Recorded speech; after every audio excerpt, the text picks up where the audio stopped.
Assalamualaikum, I am Hina Zia and recently I completed my graduation at BS English Language and Literature. So today in this video I will discuss about the level of linguistics. Linguistics में जो first step that is come phonetics and then phonology and then morphology. The next is syntax and the next is semantics and last one is pragmatic. That is the first step जो है phonetic is in which we study that the study of human speech sounds. Phonetic में हम human की speech sounds के बारे में study करते हैं. That is called phonetic. Phonology. Phonology is the study of how sounds are organized and used in a language. Phonology में हम स्टडी कहते हैं किस तरीके से हम अपने साउंड्स को लैंग्वेज में यूज़ करते हैं और उन्हीं साउंड्स को हम किस तरह का ऑर्गेनाइज फॉर्म में लिखते हैं, एक प्रॉपर ऑर्डर फॉर्म में लिखते हैं. तो दैट इज़ कॉल्ड फोनोलॉजी. अब मैं आपको सिंपल वे में समझाती हूँ.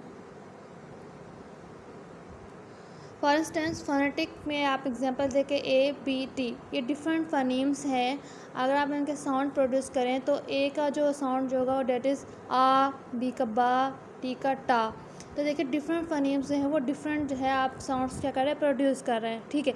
अगर फोनोलॉजी में देखें तो टी ए बी, तो यही साउंड जो फोनेटिक्स में आप देख रहे हैं A B T, different sounds मिलके उन साउंड्स को ऑर्गेनाइज फॉर्म में लिखा गया है, एक ऑर्डर फॉर्म में लिखा गया है जो कि एक कंप्लीट सेंस दे रहा है, जो एक मीनिंग दे रहा है. That is called phonology. Now discuss about the morphology.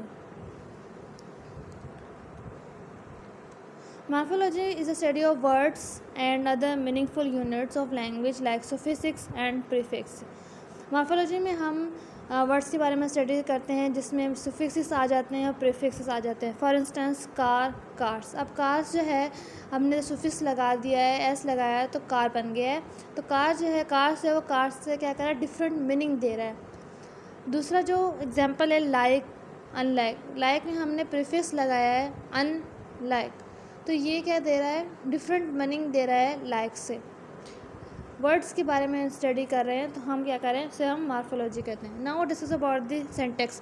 Syntax is the study of sentence and phrases और how people put words into the right order. Sentence में हम सेंटेंस और फ्रेजेस के बारे में स्टडी करते हैं, लेकिन वो सेंटेंस जो है वो बिल्कुल राइट ऑर्डर में होने चाहिए, एक ऑर्गेनाइज्ड फॉर्म में होने चाहिए जो कि कंप्लीट सेंस दे रहे हों. That is called sentence. For instance Ali walk the dog. अब ये सेंटेंस बिल्कुल करेक्ट है, समझ में आ रहा है, कंप्लीट सेंस दे रहा है. लेकिन जो दूसरा सेंटेंस है the dog walk the Ali, अब ये सेंटेंस जो है वो करेक्ट ऑर्डर में नहीं लिखा हुआ है, ना ही कंप्लीट जो है मीनिंग दे रहा है, तो ये गलत होगा. ठीक है. सेंटेंस में हम जो है बिल्कुल सेंटेंस और जो है फ्रेजेस के बारे में पढ़ते हैं. Now we'll discuss about their semantics. Semantics is all about the study of meaning of sentence. Pragmatic. Pragmatic is a study of contextual meaning. मतलब हम वर्ड्स और सेंटेंस की जो है हम हिडन मीनिंग के बारे में हम जानने की कोशिश करते हैं, इसे हम प्रैग्मेटिक कहते हैं. जैसे यू आर मून. अब यहाँ पे हम ब्यूटी की बात कर रहे हैं और हम इस तरह किसी को मून से क्या करें, कंपेयर करें. वो एक्चुअली में ब्यूटीफुल नहीं है, लेकिन हम उसको क्या करें, कंपेयर कर रहे हैं, तो डैट इज़ कॉल्ड प्रैग्मेटिक.